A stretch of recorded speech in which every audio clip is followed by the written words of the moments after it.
വാരി പുണരണം, മാറോട് ചേർക്കണം, തമ്മിൽ ഒന്നാകണം, കൊക്കിൽ കുറിക്കണം. ഓടി അടുക്കണം, പാറി പറക്കണം, വാരി വാരി പുണരണം, മാറോട് ചേർക്കണം, തമ്മിൽ ഒന്നാകണം, കൊക്കിൽ കുറിക്കണം.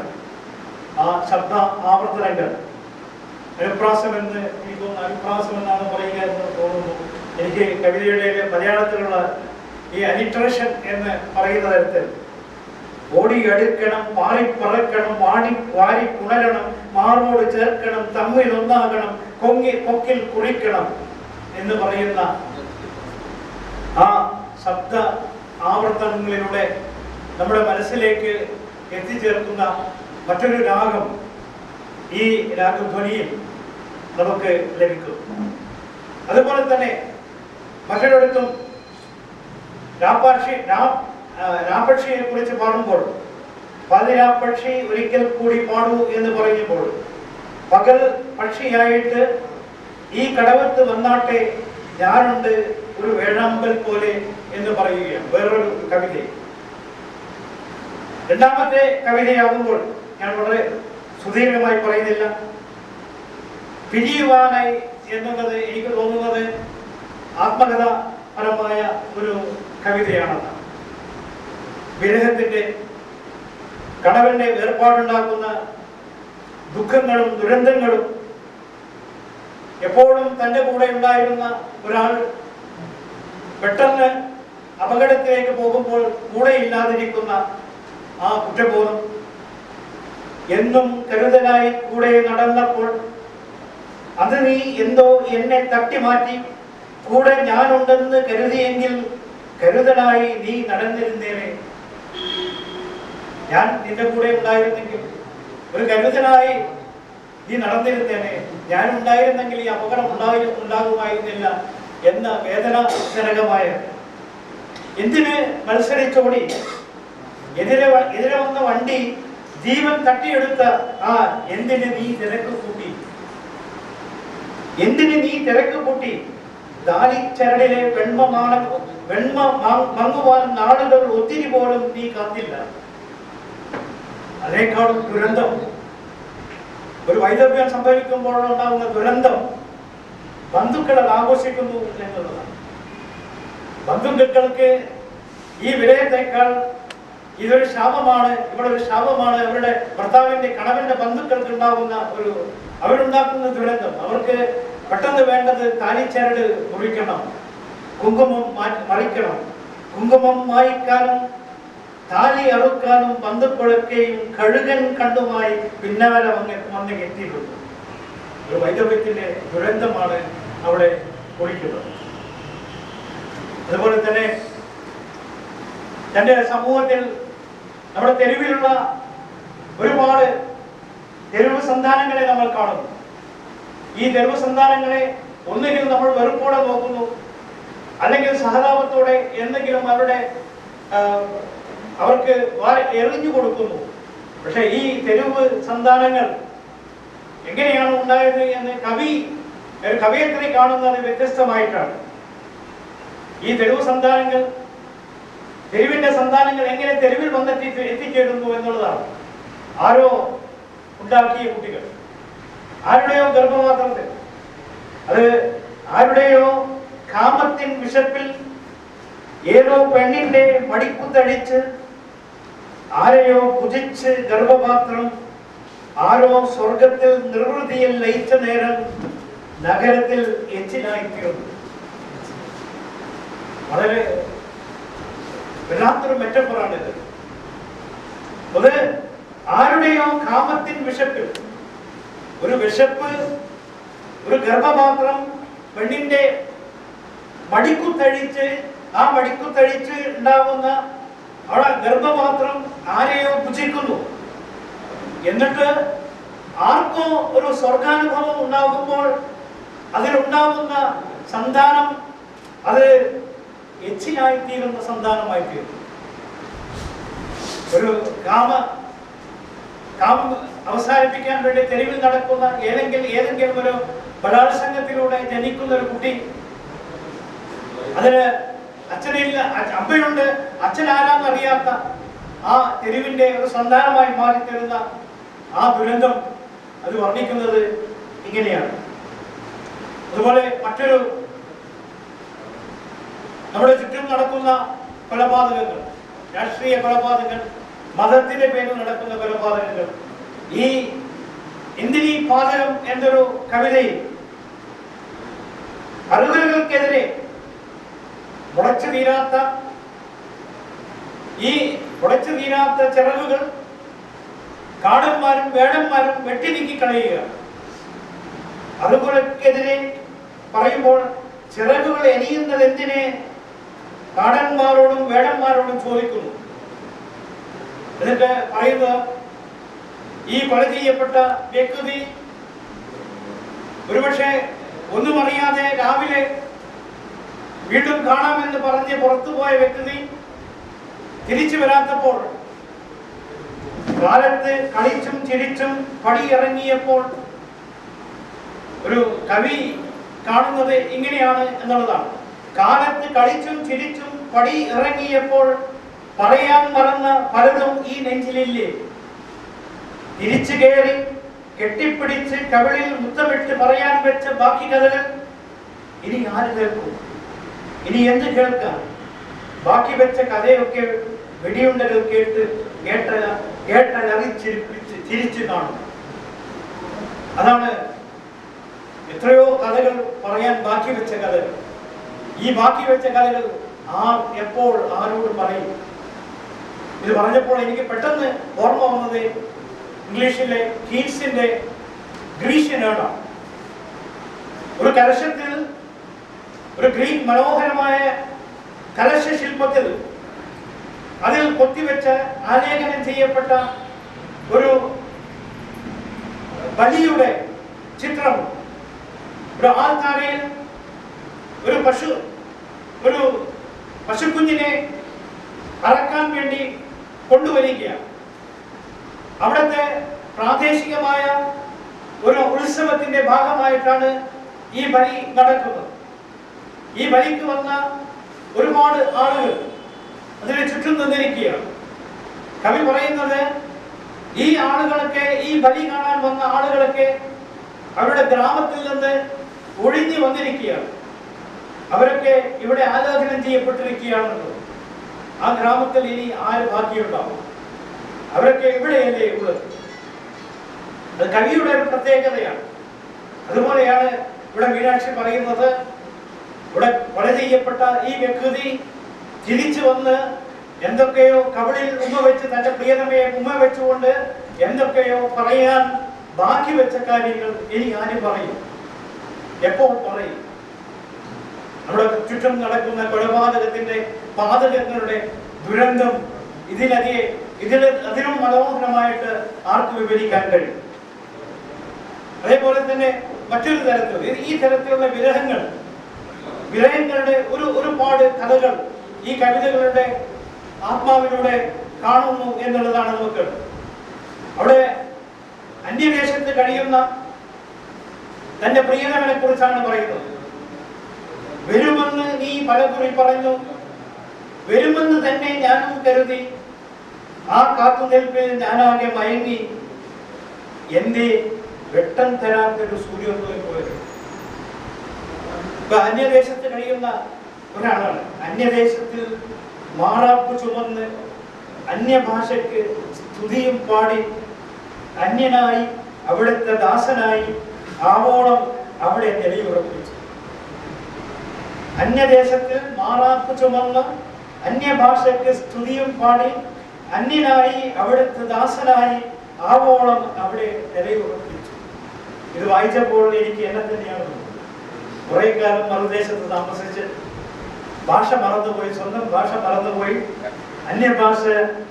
അന്യഭാഷയുടെ ആരാധകനായി അവിടെ കഴിഞ്ഞുകൂടിയ ഒരാൾ അവസാനം എന്തു തന്നെയായിരുന്നാലും ഒരു ചില നിമിഷങ്ങളിൽ ഞാൻ അന്യനായി തന്നെ അവിടെയും കഴിയേണ്ടി വന്നു. ഒരു തമിഴ്നാട്ടിൽ 33 വർഷം അവിടെ എന്റെ വിദ്യാർത്ഥികൾ തമിഴന്മാരായതുകൊണ്ട് തമിഴിന്റെ സംസ്കാരത്തിന്റെ ഭാഗമായിട്ട് ഞാൻ അവിടെ ജയിച്ചപ്പോഴും ഒരു ചെറിയ പ്രശ്നമായപ്പോൾ ഇവർ മലയാളത്താൻ എന്ന് വിളിച്ചു പറഞ്ഞപ്പോൾ ഞാൻ ആ അന്യദേശക്കാരന്റെ അതാണ് എനിക്ക് ഓർമ്മ വന്നത്. അന്യദേശത്തിൽ മാറാപ്പു ചുമന്ന് അന്യഭാഷയ്ക്ക് സ്തുതിയും പാടി അന്യനായി അവിടുത്തെ ദാസനായി ആവോളം അവിടെ നിലയുറപ്പിച്ചു. ഇതൊക്കെ നിലയുറപ്പിച്ചും ഇവിടുത്തെ മുറ്റത്തെ കൈമാവ് പൂത്തപ്പോൾ അവിടുത്തെ ഉണ്ണിമാങ്ങകൾ പെറുക്കാൻ ഉണ്ണികളില്ലാത്ത ഒരു അവസ്ഥാവിശേഷം ഉണ്ടാകുമ്പോൾ അത് ഈ മാങ്ങ മൂവാണ്ടൻ മാങ്ങ മൂത്ത് പഴുത്തപ്പോൾ അണ്ണാറക്കണ്ണൻ വന്ന് അത് കഴിക്കുമ്പോൾ അത് കഴിക്കാൻ ഉണ്ണികളില്ലല്ലോ എന്ന ഒരു ദുഃഖം കണ്ടുകൊണ്ടു. മൂവാണ്ടൻ മാങ്ങ മൂത്ത് പഴുത്തപ്പോൾ മരം ചാടി അണ്ണാൻ കൊത്തി വലിക്കുമ്പോൾ ഉണ്ണികൾ ഓടി കളിക്കുന്ന പോലെ മനസ്സിന്റെ ഉള്ളിലപ്പോൾ വല്ലാത്ത നീറ്റ് മോഹങ്ങളൊക്കെയും ചിതലരിക്കുന്നു. അത് മുറ്റത്തെ കന്മാവിലൂടെ വിരഹത്തിന്റെ അല്ലെങ്കിൽ വേർപാടിന്റെ ആ വേദനകളാണ് നമ്മളിലേക്ക് ആവേശിപ്പിക്കുന്നത്. മറ്റൊരു കവിതയുടെ 2-3 വരികൾ കൂടെ ചൊല്ലിക്കൊണ്ട് ഞാനിത് അവസാനിപ്പിക്കാം. ഒരു ഭാര്യയെ പറ്റിയുള്ള സങ്കല്പമാണ് ഒരു ഭാര്യ സങ്കല്പമായിട്ട് നടത്തുന്നത്. ആവാളം നീളും കാർക്കൂന്തലുമായി തുളസി കതിർച്ചൂടി കസവ് പുളവയിട്ട് ഇന്ദ്രമണ്ഡപത്തിൽ നിൽക്കും സുന്ദരി നീ, എനിക്കൊന്നും കദളി വനത്തിലെ ശീല പോലെ എഴുതിരിയിട്ട വിളക്കിൻ മുന്നിൽ ജ്വലിച്ചു നിൽക്കും ദേവതയാണ് നീ. ഒരാൾ സ്വപ്നത്തിൽ കാണുന്ന സങ്കല്പത്തിൽ കാണുന്ന ഭാര്യ അതാണ്. ആവാദം നീളും കാർക്കൂന്തലുമായി. എല്ലാവർക്കും ഈ കാർക്കൂന്തൽ ഉണ്ടാവണമെന്നില്ല, നമുക്ക് വരുന്ന ഭാര്യമാർക്കൊന്നും ഈ കാർക്കൂന്തൽ ഉണ്ടാവണമെന്നില്ല. പക്ഷേ നമ്മുടെ എല്ലാവരുടെ മനസ്സിലും ഇങ്ങനെ ഒരു സങ്കല്പമുണ്ട്. അതായത് ആഭാവം നീളും കാർക്കൂന്തലുമായി തുളസി കതിർച്ചുകൂടി കസവ് പുടവയിട്ട് ഇന്ദ്രമണ്ഡപത്തിൽ നിൽക്കും സുന്ദരി നീ, എനിക്കൊന്നും കദളി വനത്തിലെ ശീല പോലെ എഴുതിരിയിട്ട വിളക്കിൻ മുന്നിൽ ജ്വലിച്ചു നിൽക്കും ദേവതയാണ്. മറ്റ് പല കവിതകളുമുണ്ട്. മുളഞ്ഞിട്ട് എന്ന് മറ്റൊരു വളരെ മനോഹരമായ കവിതയാണ്. വളരെ നമ്മുടെ മനസ്സിനെ പിടിച്ചു നിർത്തുന്ന മറ്റൊരു സ്വന്തമായ കവിതയാണ് മഞ്ഞുതുള്ളി. മഞ്ഞുതുള്ളി, ഒരു മഞ്ഞുതുള്ളിയുടെ ജീവൻ. മഞ്ഞുതുള്ളി വീണ്ടും കിടക്കുന്നു. കഴിഞ്ഞ ദിവസം മാതൃഭൂമിയിലോ മറ്റോ കണ്ടതാണ്. ഈ തുള്ളികളിലൂടെ പ്രതിഫലിക്കുന്ന ഒരു ദേശീയ പതാകകൾ തുള്ളിയിലൂടെ പ്രതിഫലിക്കുന്നതിന് അതിന്റെ അതേപോലെയുള്ളത് വീണുടഞ്ഞ മഞ്ഞുതുള്ളിക്ക് പറയാനുള്ളത് എന്താണ്? ചെറുകണിയായി നിലയറിയാതെ തെറ്റി വീണു. ഉൾക്കിളിയെ ഉണർന്നപ്പോൾ ദിവാകരൻ തൊട്ട് തലോടിയപ്പോൾ പിന്നെ ഏതോ നിമിഷത്തിൽ തീവ്രത പോലെ ആരും കാണാതെ കേൾക്കാതെ ഒരു പൈങ്കിളി പെണ്ണിന്റെ ഭാവനയോടെ പനിനീർ പരിശുദ്ധി പോലെ ദയിച്ചു നിമിഷത്തിൽ. ഒരു മഞ്ഞുതുള്ളിയുടെ ജീവൻ അത്രയും. സൂര്യൻ പതിക്കുമ്പോൾ ആ മഞ്ഞുതുള്ളി മെല്ലെ പതിക്കുന്നത് ആരും കാണാതെയാണ് പതിക്കുന്നതെങ്കിലും ഒരു പൈങ്കിളി പെണ്ണിന്റെ ഭാവനയോടെ പനിനീർ പരിശുദ്ധി പോലെ. ഇതൊക്കെ ഒരു കവിയത്തിയുടെ ഭാവനയിൽ മാത്രമേ ഇതൊക്കെ സംഭവിക്കുകയുള്ളൂ. ഞങ്ങൾക്ക് ഒരു മഞ്ഞുതുള്ളി വെറും മഞ്ഞുതുള്ളി മാത്രമാണ്, അതവർ അവശേഷിക്കുന്ന മഞ്ഞുതുള്ളി. പക്ഷെ മഞ്ഞുതുള്ളിയിൽ പൈങ്കിളി പെണ്ണിന്റെ ഭാവനയെ കാണുന്നത്, പനിനീർ പരിശുദ്ധി കാണുന്നത് ഒരു കവയത്തിലേക്ക് മാത്രമേ. ഞാൻ അവസാനിപ്പിക്കുന്നു. നന്ദി. അവതരിപ്പിക്കുന്നതായ ഭാഷയും അതിൻ്റെ പുസ്തകവും അതിൻ്റെ സാഹിത്യ ഭംഗിയും പ്രൊഫസർ സുബൈർ ഇപ്പോൾ നിങ്ങളെ ആസ്വാദന രീതിയിൽ കാണിക്കുകയുണ്ടായി. ഇത്തരം കവിതകൾ നമ്മളുടെ വഴികാട്ടിയും നമുക്ക് പ്രചോദനവും തരട്ടെ എന്ന് ഞാൻ ആശംസിക്കുകയാണ്. ഈ തലശ്ശേരിയിൽ കഴിഞ്ഞ കാലനൂറ്റാണ്ടിനുള്ളിൽ ഇങ്ങനെയൊക്കെയുള്ള പ്രവർത്തനം ആദ്യമായിട്ടാണ് ഞാൻ കാണുന്നത്. കാലനൂറ്റാണ്ട് ഞാൻ അവിടെ ഉണ്ടായിരുന്നു. അത് ഇത്തരം സാംസ്കാരിക വിക്ഷോഭങ്ങൾ പകരം രാഷ്ട്രീയ വിക്ഷോഭങ്ങളാണ് ഉണ്ടായിരിക്കുന്നത്. ഈ സാംസ്കാരിക വിക്ഷോഭങ്ങളും ഇത്തരം കവിതാ സമാഹാരങ്ങളും കൂടെ നമുക്ക് തലശ്ശേരിയിൽ നിന്നും ഉണ്ടാകുവാനായിട്ട് പ്രചോദനം ഈ കൂട്ടായ്മ ഇനിയും നൽകട്ടെ എന്ന് ആശംസിച്ചുകൊണ്ട് എൻ്റെ ആശംസ ചുരുക്കുന്നു. നന്ദി, നമസ്കാരം. എനിക്ക് അതിയായ സന്തോഷമുണ്ട്. കാരണം മാത്രമല്ല, മീനാക്ഷി രാഘവന്റെ കവിതാ സമാഹാരം ഇവിടെ മാത്രമേ നല്ല കവിതകളെ ഉടലെടുക്കുവാൻ സാധിക്കുള്ളൂ. മനസ്സിൻ്റെ അടിത്തട്ടിൽ നിന്ന് കവിതകൾ വരണമെങ്കിൽ അത്തരം സന്ദർഭങ്ങൾ ഉണ്ടായിരിക്കണം. ഇവിടെ നമുക്ക് ലഭിച്ച രാഗസുധ തികച്ചും അങ്ങനെയുള്ള ഒരവസരത്തിൽ എഴുതപ്പെട്ട കവിതകളാണെന്ന് മനസ്സിലാക്കുവാൻ സാധിക്കുന്നതാണ്. നിങ്ങളത് വായിക്കുമ്പോൾ നിങ്ങൾക്ക് മനസ്സിലാവും. ഈ അവസരത്തിൽ എനിക്ക് നിങ്ങളോട് പറയാനുള്ളത് ഒന്ന് മാത്രമാണ്. നാം ഈ കവിത വായിക്കുകയും ആസ്വദിക്കുകയും ചെയ്യുന്നതോടൊപ്പം അവർക്ക് ഞാനിൻ്റെ എല്ലാ ആശംസകളും അപേക്ഷപ്പെടുന്നു. ദീർഘായുസ്സും അതേപോലെ ആരോഗ്യവും നേരുന്നു. ഇനിയും നമുക്ക് നല്ല നല്ല കവിതകൾ അവരിൽ നിന്നുണ്ടാവട്ടെ എന്ന് പ്രാർത്ഥിച്ചുകൊണ്ട് ഞാൻ എൻ്റെ വാക്കുകൾ ഉപസംഹരിക്കുന്നു. കവിത എഴുത്ത് ഒരു ചെറിയ കാര്യമായി ഞാൻ കാണുന്നില്ല. എല്ലാവർക്കും കവിത എഴുതാൻ കഴിയില്ല എന്നാണ് എൻ്റെ വിശ്വാസം. കവിത എഴുതാൻ ഒരു പ്രത്യേക കഴിവുണ്ട്. ചിലർ പറയാറ് ദൈവത്തിൻ്റെ വരദാനമാണ് ഈ കവിത എഴുത്ത് എന്ന് പറയാറുണ്ട്. ഇവിടെ എനിക്ക് മുമ്പ് സംസാരിച്ച അഡ്വക്കേറ്റ് PK രവീന്ദ്രൻ ഇപ്പോഴും ഒരു കവിയാണ് എന്ന് പലർക്കും അറിയില്ല എന്നാണ് തോന്നുന്നത്. അദ്ദേഹത്തിൻ്റെ ചില കവിതകൾ ഇവിടെ പ്രസിദ്ധീകരിക്കപ്പെട്ടിട്ടുണ്ട്. എല്ലാ കവിതകളും വായിച്ചാൽ പോലും മനുഷ്യന് മനസ്സിലാകാതെ ഒരുപാട് കവിതകൾ നമ്മുടെ സമൂഹത്തിൽ ഇറങ്ങി വരുന്ന ഒരു കാലമാണ് എന്ന് ഞാൻ വിശ്വസിക്കുന്നു. പഴയ കാലത്തെ കവികളുടെ കവിതകൾ വായിച്ചാൽ നമ്മുടെ മനസ്സിനകത്ത് അത് ഇപ്പോഴും ഉൾക്കൊള്ളാൻ കഴിയുന്നു എന്നുള്ളത് ഒരു വസ്തുതയാണ്. വയലാറിൻ്റെ ആയിഷ എന്ന കവിത ഞാൻ വർഷങ്ങൾക്ക് മുമ്പാണ് അത് വായിച്ചതെങ്കിലും അതിനകത്തുള്ള ചില വരികൾ ഇന്നും എൻ്റെ മനസ്സിൻ്റെ അകത്തളത്തിൽ നിൽക്കുന്നു എന്നുള്ളതാണ് വസ്തുത. അത് ഒരു പ്രത്യേകതയാണ്. അതുപോലെ തന്നെ വയലാറിൻ്റെ ചില കവിതകൾ, ചങ്ങമ്പുഴയുടെ ചില കവിതകൾ, തിരുനെല്ലൂർ കരുണാകരൻ്റെ ചില കവിതകൾ വായിച്ചാൽ നമ്മുടെ മനസ്സിനകത്ത് ആ കവിതകൾ നിൽക്കുന്നു. അപ്പോൾ നമുക്കറിയാം രമണൻ, ചങ്ങമ്പുഴയുടെ രമണൻ എന്നും ആളുകളുടെ മനസ്സിനകത്ത് തത്തിക്കളിക്കുന്നു എന്നുള്ളതാണ് വസ്തുത. അവിടെ ഞാൻ സൂചിപ്പിക്കുന്നത് പല കവിതകളും മനുഷ്യൻ ഉൾക്കൊള്ളാൻ കഴിയാത്ത രീതിയിലുള്ള കവിതകളാണ് ഇപ്പോൾ രംഗത്തിറങ്ങുന്നത് എന്നുള്ളതാണ് വസ്തുത. ഞാൻ ഈ കവിതയെ പറ്റിയല്ല പറയുന്നത്. അതുകൊണ്ട് കവികൾ നമ്മുടെ സമൂഹത്തിൽ ഇന്ന് നടക്കുന്ന വളരെ വൃത്തികെട്ട, വളരെ മോശമായ പല കാര്യങ്ങളുമാണ് ഇന്ന് നമ്മുടെ സമൂഹത്തിൽ നടന്നുകൊണ്ടിരിക്കുന്നത്. അത്തരം കാര്യങ്ങൾ ചൂണ്ടിക്കാണിക്കണമെന്നാണ് എനിക്ക് അഭ്യർത്ഥിക്കാനുള്ളത്. പഴയ കാലത്ത് കവികൾ അങ്ങനെയായിരുന്നു. വയലാറായാലും തിരുനെല്ലൂർ കരുണാകരനായാലും അതുപോലെ തന്നെ ചങ്ങമ്പുഴയായാലും അവരെല്ലാം എഴുതുമ്പോൾ സമൂഹത്തെ മുന്നോട്ട് നയിക്കുന്നതിന് വേണ്ടിയാണ് അവർ കവിത എഴുതിയിട്ടുള്ളത്.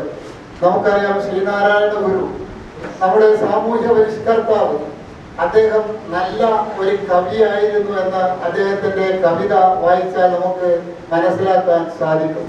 അതുകൊണ്ട് ഇത്തരം പുതിയ എഴുത്തുകാരെ പരിപോഷിപ്പിക്കുന്നതിന് വേണ്ടിയാണ് ഇതുപോലുള്ള സാംസ്കാരിക കൂട്ടായ്മ സംഘടിപ്പിക്കുന്നത്. ഇനിയും നല്ല കവിതകൾ എഴുതാൻ ഈ കവിക്ക് കഴിയട്ടെ എന്ന് മാത്രം പറഞ്ഞുകൊണ്ട് ഈ ചടങ്ങിന് പ്രസ്ഫുടത്തിന്റെ ആശംസകൾ അർപ്പിച്ചുകൊണ്ട് ഞാൻ എൻ്റെ വാക്കുകൾ അവസാനിക്കും. 53 മനോഹരങ്ങളായ കവിതകളുടെ രാഗധ്വനി എന്ന കവിതാ സമാഹാരം ഇവിടെ പ്രകാശനം ചെയ്തതിലൂടെ മലയാള സാഹിത്യ നഭസ്സിലേക്ക് ഒരു വീട്ടമ്മ കൂടി കവയിത്രിയായി എത്തിയിരിക്കുകയാണ്. ഞങ്ങളുടെ പള്ളൂരിൽ നിന്ന് ഇങ്ങനെ ഒരു വ്യക്തിത്വം ഈ മേഖലയിലേക്ക് എത്തിയതിൽ ഉള്ള സന്തോഷം ആദ്യമായി ഞാൻ പങ്കുവെക്കുകയാണ്. അതോടൊപ്പം പ്രിയപ്പെട്ട രാഘവേട്ടന്റെ വിയോഗത്തിന് ശേഷം ഒരുപക്ഷെ ഒരു വീട്ടമ്മയായി ഒതുങ്ങിക്കൂടിയേക്കുമായിരുന്ന പ്രിയപ്പെട്ട ശ്രീ മീനാക്ഷി രാഘവൻ അവർ തന്റെ കർമ്മമണ്ഡലം തിരിച്ചറിഞ്ഞ് ഇങ്ങനെ ഒരു സൃഷ്ടി നടത്താൻ തയ്യാറായതിലുള്ള അഭിനന്ദനം അറിയിക്കട്ടെ. ഈ ഭൂമിയില് നമുക്ക് കിട്ടാവുന്ന ഏറ്റവും മഹനീയമായ വരം എന്താണെന്ന് ചോദിച്ചാൽ ഒരു മനുഷ്യനായി ജനിക്കാൻ കഴിയുക എന്നതാണെന്ന് ഞാൻ പറയും. കാരണം ഈ പ്രകൃതിയുടെ സൗന്ദര്യവും ഈ പ്രകൃതിയിലെ ലോലഭാവങ്ങളും സ്നേഹവും ചാരുതയും എല്ലാം നുകർന്ന് ഒരു ആയുസ് സന്തോഷപൂർവ്വം ജീവിക്കാൻ കഴിഞ്ഞാൽ ആനന്ദലബ്ധിക്ക് ഇനി എന്തു വേണം? തീർച്ചയായും ഇന്ന് ഈ സൈബർ യുഗത്തിൽ ലോകമല്ലാതെ അടുത്തു.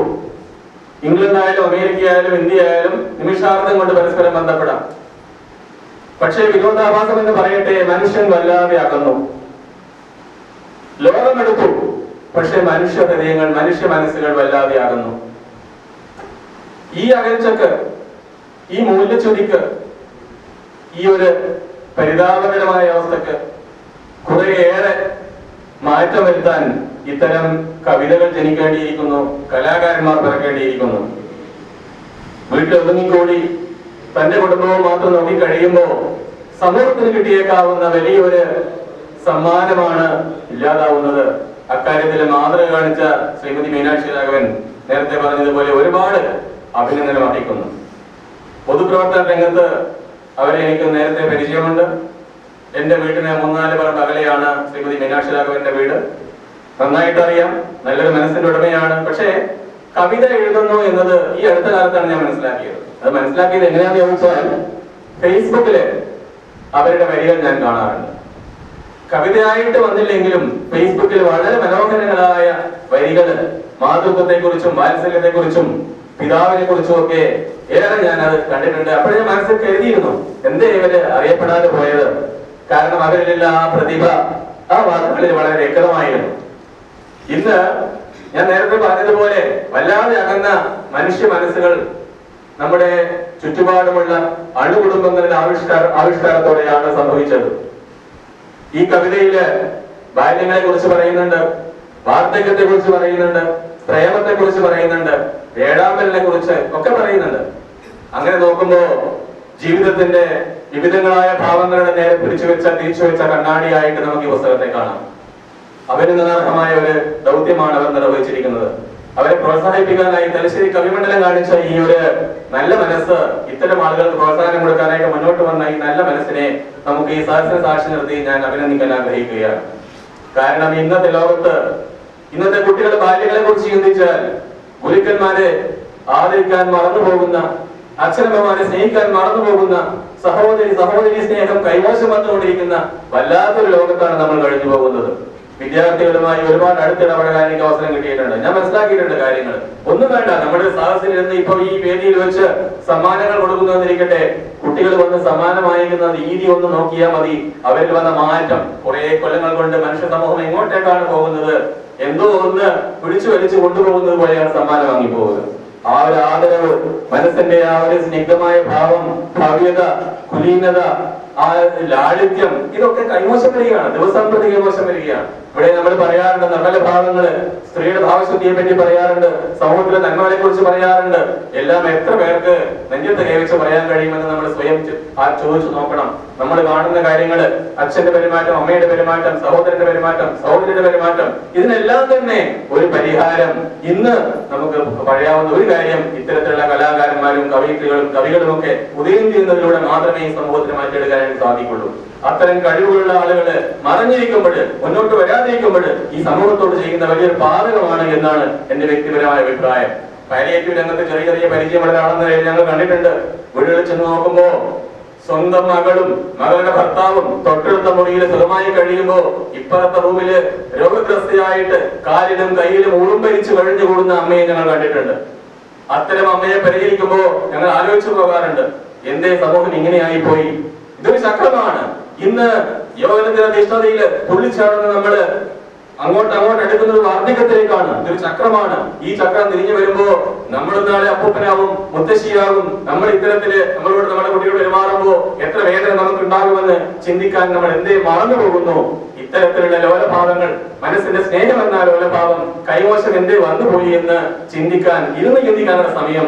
ഈ സമയത്ത് ശ്രീമതി മീനാക്ഷി രാവിനെ പോലുള്ള അവരുടെ കവിതകളിൽ കാണുന്ന വരികളുടെ മനോഹാരിത, അതിലെ മഞ്ഞുതുള്ളിയുടെ ആർദ്രത, വേഴാമ്പലിനെ കേന്ദ്രീകരിച്ച രീതി. വേഴാമ്പൽ എന്ന് പറയുമ്പോൾ നമുക്കറിയാം, വെള്ളത്തിനായി കേഴുന്ന ആളാണ്, വെള്ളത്തിനായി കേഴുന്ന ജീവിയാണ്. ഇവിടെ മനുഷ്യൻ കേഴുന്നത് സ്നേഹത്തിനായാണ്. എല്ലാം വിൽപ്പനച്ചരക്കായി മാറിയിരിക്കുന്നു. സമൂഹം മൊത്തം വിൽപ്പനച്ചരക്കായി മാറിയിരിക്കുന്നു. കൂടുതൽ ഞാൻ നീട്ടുന്നില്ല. ഏതായാലും ഇത്തരം ഒരു ഉദ്യമത്തിനായിട്ട് മുന്നിട്ടിറങ്ങിയ എന്റെ പ്രിയ സുഹൃത്ത്, എന്റെ ദേശവാസിയായ ശ്രീമതി മീനാക്ഷി രാഘവൻ ഇത്തരം ഒരു സൃഷ്ടിക്ക് ജന്മം നൽകിയതിൽ വളരെ അഭിമാനം കൊള്ളുന്നു, സന്തോഷിക്കുന്നു. ഇനിയും ഒരുപാട് ഇത്തരത്തിലുള്ള നല്ല കൃതികൾ ഉണ്ടാക്കാൻ അവർക്ക് കഴിയുമാറാവട്ടെ. ഈ സമൂഹത്തിന് തന്റേതായ ഒരു സമ്മാനമായിട്ട് ഇത്തരം കാര്യങ്ങൾ കൊടുക്കാൻ അവർക്ക് കഴിയട്ടെ. ഒരു ചെറിയ മാറ്റം, അനുഭവത്തിന്റെ തീഷ്ണതയിൽ നിന്ന് നല്ല ഹൃദയമുള്ള നല്ല മനസ്സുള്ള ഒരു വ്യക്തിക്ക് മാത്രമേ ഇത്തരത്തിലുള്ള കവിതകൾക്ക് ജന്മം നൽകാൻ കഴിയൂ എന്നാണ് എന്റെ വിശ്വാസം. ഇവിടെ ജില്ലാ കവിമണ്ഡലം എന്ന പ്രസ്ഥാനത്തിന്റെ ഒരു സജീവ പ്രവർത്തകയാണ് അവർ. ജില്ലാ കവിമണ്ഡലം എന്ന് പറയുന്നത് ഒരു പുതിയ രീതിയിലുള്ള സംഘടനയാണ്. അതായത് ജില്ലയുടെ പല ഭാഗങ്ങളിലും പുതിയ ശാഖകൾ രൂപീകരിച്ച് ഒരു കേന്ദ്രീകൃത നേതൃത്വത്തിന്റെ കീഴിൽ കവികളെ വളർത്തിക്കൊണ്ടുവരിക, അവരുടെ കവിതകൾ പ്രകാശനം ചെയ്യിക്കുക എന്നുള്ള ദൗത്യമാണ് ഞങ്ങൾ ചെയ്തുകൊണ്ടിരിക്കുന്നത്. അത് വിജയകരമായി തുടരുന്നു എന്ന് പറയാൻ എനിക്ക് സന്തോഷമുണ്ട്. കാരണം ഇപ്പോൾ ചെറുപുഴ, പയ്യന്നൂര്, തളിപ്പറമ്പ്, കണ്ണൂര്, കൂത്തുപറമ്പ്, പേരാവൂര്, ആലപ്പുഴ, ഇങ്ങനെ ഇത്രയും സ്ഥലങ്ങളിൽ ഈ പ്രസ്ഥാനത്തിന് ശാഖകളുണ്ട്. അവിടെയെല്ലാം കവികളുണ്ട്. കവികൾ വളർന്നു വന്നുകൊണ്ടിരിക്കുന്നു. അതിന് നേതൃത്വം കൊടുക്കാൻ ഉള്ള പൊതുജനങ്ങളും ആ പ്രദേശങ്ങളിൽ തന്നെയുണ്ട്. വളരെ സന്തോഷമുള്ള കാര്യമാണ്. അപ്പോൾ അതൊന്ന് അതിനൊരു താങ്ങ് കൊടുക്കുക എന്നത് മാത്രമേ ഞങ്ങൾ ചെയ്യുന്നുള്ളൂ. തലശ്ശേരിയിലും കവിമണ്ഡലത്തിന് പുതിയ ശാഖ അടുത്ത കാലത്താണ് ഉണ്ടാക്കിയത്. തലശ്ശേരിയെ പറ്റി പറയുമ്പോൾ, ഞാൻ കുട്ടിയായിരിക്കുന്ന കാലത്ത് കേരളത്തിലെ ഏറ്റവും വലിയ സാംസ്കാരിക നഗരമായിരുന്നു തലശ്ശേരി. ഇവിടെ ഒരുപാട് സമ്മേളനങ്ങൾ, സംസ്കൃത സമ്മേളനങ്ങൾ നടന്നിട്ടുണ്ട്. 3-4 ദിവസം നീണ്ടു നിൽക്കുന്ന സംസ്കൃത സമ്മേളനം.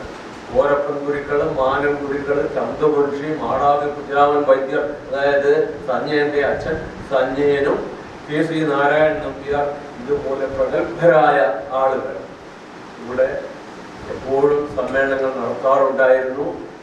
അതിനനുസരിച്ചുള്ള വികാസം ഇവിടെ സാഹിത്യത്തിനും സംസ്കാരത്തിനും ഉണ്ടായിരുന്നു. നമ്മൾ പറയുകയാണെങ്കിൽ മൂർക്കോത്ത കുമാരൻ ഇവിടെ ജനിച്ച ആളാണ്. അതുപോലെ ചന്തുമേനോ ഈ നാട്ടുകാരനായി ജീവിച്ച ആളാണ്. വേങ്ങയിൽ കുഞ്ഞിരാമൻ നായർ, ഇവരൊക്കെ ഇങ്ങനെ ഒരുപാട് ആൾക്കാർ തലശ്ശേരിയിൽ ഉണ്ടായിരുന്നു. പ്രഗത്ഭനായ ചന്തുമുൻഷി, കോരപ്പൻ ഗുരുക്കൾ 64 കലകളെ കുറിച്ച് വിശദമായ ഒരു പുസ്തകം എഴുതിയാണ്. അതിന് കിട്ടാനില്ല. അപ്പൊ അങ്ങനെയുള്ള പ്രഗത്ഭന്മാരൊക്കെ ഉണ്ടായിരുന്നു. ഇനി മറ്റൊന്ന് പറഞ്ഞാൽ, മൂർക്കോത്ത് കുമാരന്റെ മകൻ മൂർക്കോത്ത് കുഞ്ഞപ്പ പരശുരാമൻ എന്ന തൂലികാനാമത്തിൽ ഇംഗ്ലണ്ടിൽ നിന്ന് പുറത്തു വന്നിരുന്ന പഞ്ച് എന്ന മാസികയിൽ എഴുതിയ ഒരേ ഒരു ഇന്ത്യക്കാരനാണ്. ഇത് നമ്മൾ വളരെ തെറ്റിക്കേണ്ട കാര്യമാണ്. ഒരേ ഒരു ഇന്ത്യക്കാരൻ. പക്ഷെ അതൊക്കെ നമ്മൾ ഓർക്കുന്നുണ്ടോ എന്ന് ചോദിച്ചാൽ ഇല്ല എന്ന് തന്നെ പറയേണ്ടി വരും. കൂട്ടത്തിൽ ഞാനൊരു ചെറിയ ചോദ്യം, ഞാൻ ഒരു അധ്യാപകൻ കൂടിയായിരുന്നു ഒരു കാലത്ത്. അതുകൊണ്ടൊരു ചോദ്യം ഈ സദസ്സിനോട് ചോദിക്കാൻ ആഗ്രഹിക്കുന്നു. മലയാളികളായ എഴുത്തുകാരികൾ ഏറ്റവും വലിയ അന്തർദേശീയ സമ്മാനം അവാർഡ് വാങ്ങിയ മലയാളി സ്ത്രീ ആരാണ് എന്ന് നിങ്ങൾ ആരെങ്കിലും പറഞ്ഞാൽ എനിക്ക് സന്തോഷപ്പെട്ട ആരായിരിക്കും? ആര് പറഞ്ഞു? അരുന്ധതി റോയ്. വേറെ ആർക്ക് വേറെ എന്തെങ്കിലും ഉത്തരവുണ്ടോ?